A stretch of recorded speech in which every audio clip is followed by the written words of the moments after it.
Hey folks, Olly, dailychaos.news. Welcome to my daily constitutional. Hey look, these are some of our cat community. We've got two cat communities in, hold on, you didn't get much of a look there, did you? Look how cute they are.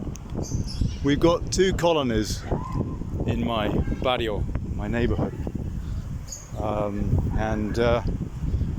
They're lovely. And the neighbours look after them, They're feral, but I suppose they're kind of semi-feral. I mean, they don't want you touching them unless you're going to feed them. But anyway, that's not the reason I'm doing this video.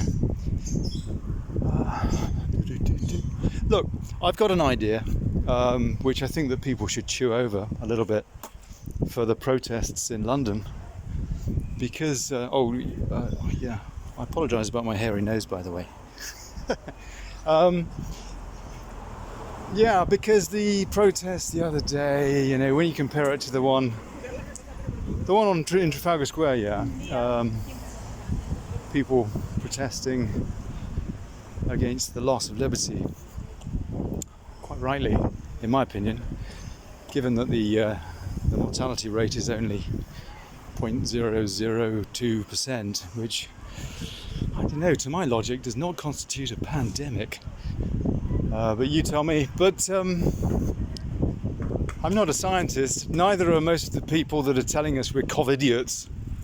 It's funny, isn't it? When this thing broke, the COVIDiots were the people that were going along with it, or the people that were, considering it, or that were saying that there's a threat. People like me, actually, that were saying there was a threat from China and that we should stop air traffic from Wuhan and so on. And of course that didn't happen until Donald Trump shut down the flights to China, and then European nations rather, because the EU did nothing, including keeping Schengen open for months,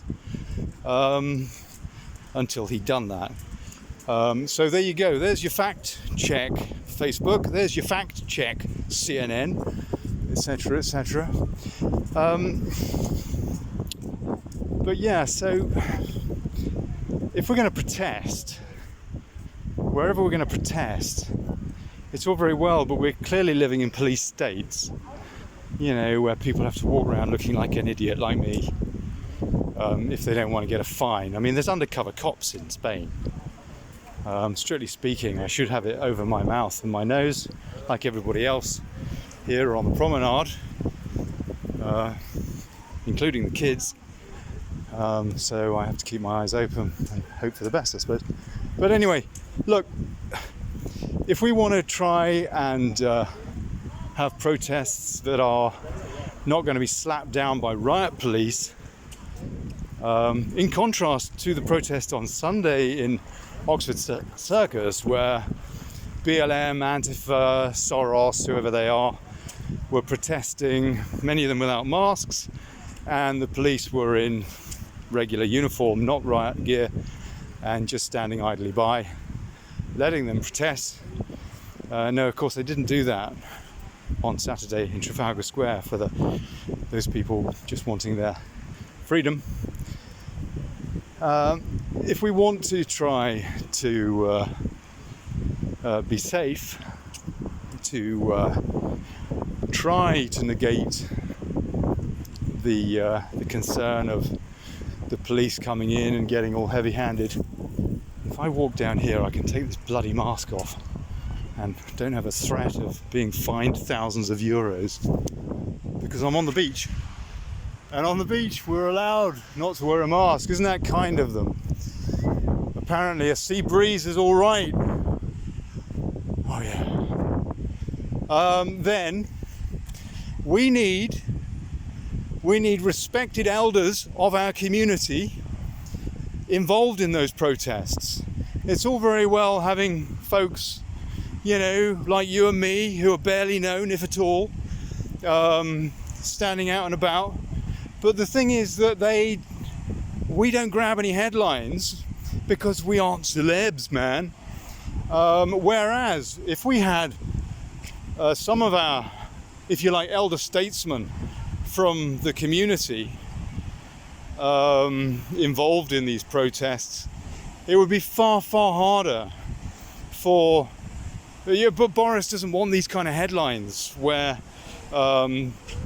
people like Nigel Farage or Godfrey Bloom, or I don't know, just people who, whether you like them or not, are people that if they can come together and stand in unison, I know these people don't necessarily get on with each other, but if they can stand together and create a bit of unity, it seems to me that it's far, far, far more difficult for the government to be able to say to the police, wade in there and start kicking in some heads and get away with it.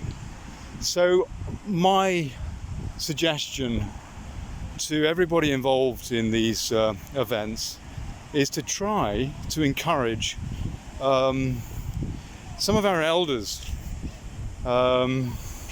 people like Roger Arthur, people from all over the spectrum that are just better known in the community, and particularly household names. If we can get them involved, it seems to me that we're going to be a lot safer, and we're going to be able to get our message out better to the general public who are living in fear.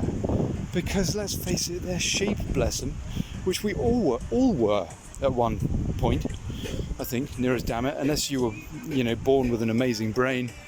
Actually, we probably were all born with amazing brains, and we just had, all that brilliance pummeled out of us by, dodgy educational systems and the BBC.